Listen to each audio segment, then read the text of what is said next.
I'm using my flat 1-inch brush and just blending now the Naples yellow into this grey blue here. And I've used plenty of paint. The more paint you use, the more time you have to blend. Acrylic paints dry very quickly. So if you're painting a large area like a sky where you're going to be doing some blending, always use plenty of paint because it will give you longer to blend with.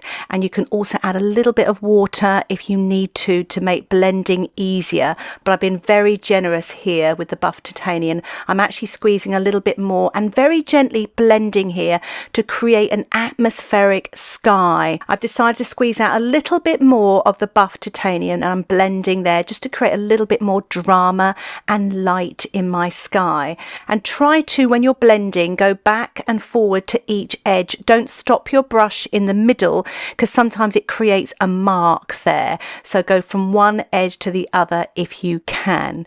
I'm removing the washi tape now. As you can see, there's a lovely straight edge there. Now I'm just squeezing out more of the Buff Titanium, more of the grey blue, and also some grey violet. Again, if you don't have these colours, you could use white, blue, and some burnt sienna or burnt umber. So you're creating these really soft, muted colours. And I'm just using this flat 1-inch brush to blend the Buff Titanium up to that straight horizon there, picking up the other colours now and just blending on the paper. It's so much fun to do. So just make sure you've got big blobs and it will give you more time because acrylic does dry quite quickly. So if you're a beginner, just have fun with this, practicing blending using sort of any brush really, but I find a flat synthetic brush works really well for this technique. So just have fun with it. So I've squeezed out some more Buff Titanium and I'm just blending this now, creating nice horizontal lines, painting wet into wet with the acrylic paint here. And you can even use your fingertips if you want to get a little bit messy, and it's a really nice way of blending. What I'm doing here is I'm mixing up some white and the Buff Titanium and I'm painting this wet on dry on the sea area where the light is on the water. And this is the most important part of the painting. It's almost like the focal point. And I'm just blending away here with the white and a touch of the Buff Titanium. I'm using my flat 1-inch brush and the sort of side of it, printing a little bit of white titanium onto the surface there to create that lovely sparkle in the water. And it really is quite effective. And I'm doing a little bit of dry brush as well with the side of my brush to create a lovely textured light effect on the sea as well. So make sure there's no water on your brush. Your brush is dry, it's just got paint on it, otherwise it will dilute the paint. Try to vary the marks as well. Don't have them all the same or all in a row. Try to be as random as you can. Remember, if you don't like a mark, just wet it and wipe it off before it dries. I've swapped now to a really small brush, only because it was the first brush I could grab. So if you want to use something larger, go for it. But I'm just creating some smaller marks here in the water as well, just using white titanium paint on its own.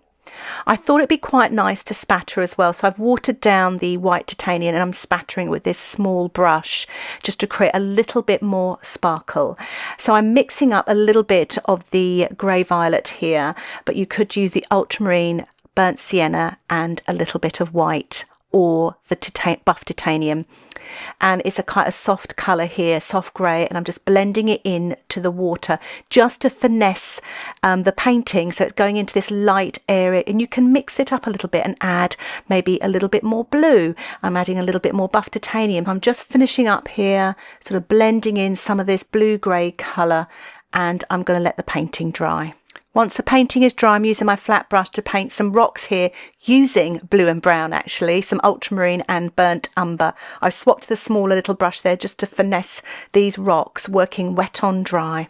And what I'm doing now is adding a little bit of white and the blue-grey colour and just painting a little bit of light just below those rocks there, sort of in a dry brush fashion, just to create a little bit more sparkle on the water. I'm just adding a little bit more of the light colour with my brush there, using some of that grey blue as well, and adding a little bit of land in the distance here, working wet on dry.